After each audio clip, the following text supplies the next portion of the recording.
Hey everyone, if you've ever dreamed of becoming a doctor, this video is just for you. आज हम detail में discuss करेंगे what MBBS is, what's the eligibility criteria, what's the new NEET exam pattern, the fee structure and much more. So make sure you watch this video till the end. Let's begin with what MBBS is. So MBBS का full form है bachelor of medicine and bachelor of surgery. ये एक under graduate professional degree है जिसमें आपको doctor बनने की पूरी ट्रेनिंग दी जाती है। It's a 5.5 years course in which 4.5 years are for theory and 1 year is allotted for your internships.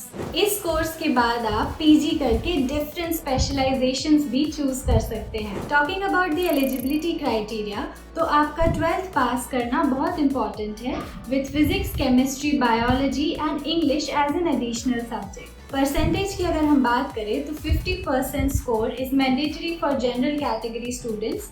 बाकी अदर कैटेगरीज के लिए परसेंटेज लिमिट थोड़ी कम है। If we talk about the age limit, then the candidate must turn 17 years old by 31st December 2025. Now MBBS में admission लेने के लिए आपको national eligibility cum entrance test यानी कि NEET 2025 क्वालिफाई करना बहुत इंपॉर्टेंट है।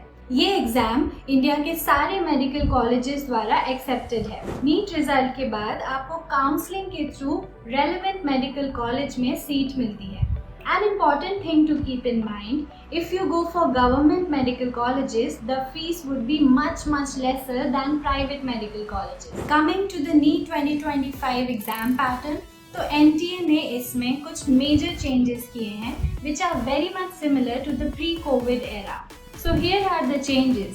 सबसे पहले NTA ने नंबर ऑफ क्वेश्चंस को 200 से डिक्रीज करके 180 कर दिया है and all questions are compulsory.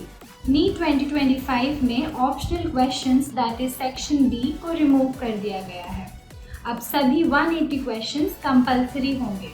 NEET 2025 की ड्यूरेशन को भी 200 मिनट से रिड्यूस करके 180 मिनट्स दैट इज 3 hours कर दिया गया है। NEET 2025 अब ऑफलाइन पेन पेपर टेस्ट होगा लाइक बिफोर।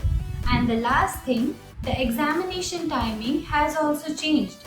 अब ये 2 to 5 PM कर दिया गया है। Coming to the exam format now, as I mentioned earlier, there are 180 questions divided into 3 sections, wherein 45 questions are for physics and chemistry each, and the remaining 90 questions are of biology section, which bifurcates to botany and zoology. सभी questions multiple choice questions होंगे जिसमें 4 marks would be awarded for each correct response and 1 mark would be deducted for any incorrect response and 0 marks would be awarded to any unattempted question. So total marks sum up to 720.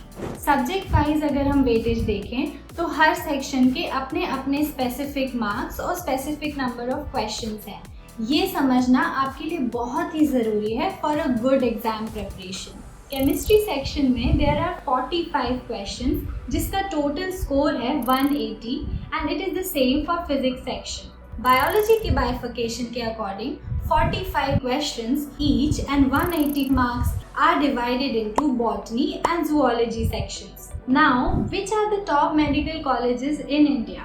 So, according to National Medical Commission (NMC), there are a total of 706 medical colleges in India, out of which the 349 colleges are government run and the rest 320 are private medical colleges. So here are some of the top medical colleges in India. सबसे पहले आता है Christian Medical College, CMC Vellore. On number 2 we have King George Medical University, KGMU Lucknow. Then comes Kasturba Medical College Manipal, followed by Lady Hardinge Medical College Delhi, and the 5th best college is Madras Medical College Chennai. So these colleges are considered the best for pursuing MBBS in India. After completing your MBBS, there are several opportunities available for you in the market. आप junior doctor के रूप में अपने career की शुरुआत कर सकते हैं और उसके बाद आप बहुत सारे स्पेशलाइजेशंस जैसे पीडियाट्रिक्स, गायनोकोलॉजी, जनरल मेडिसिन में से कोई एक चूज कर सकते हैं।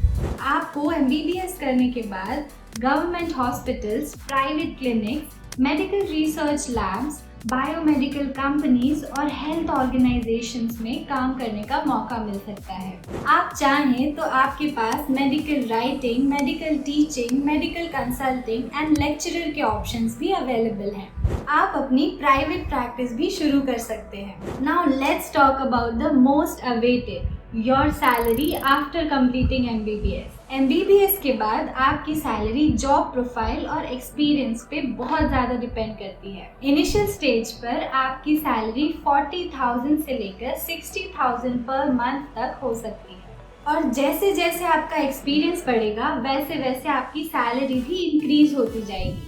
अगर आप प्राइवेट प्रैक्टिस स्टार्ट करते हैं तो आपका इनकम बहुत ही ज़्यादा हो सकता है क्योंकि आप अपनी फीस खुद ही डिसाइड करते हैं। So that was all the information you needed to know about MBBS course. I hope this video has helped you clarify all your doubts. अगर आपको ये वीडियो हेल्पफुल लगा है तो अपने थॉट्स कमेंट सेक्शन में ज़रूर शेयर करें and do like, share and subscribe to our channel. Thank you for watching.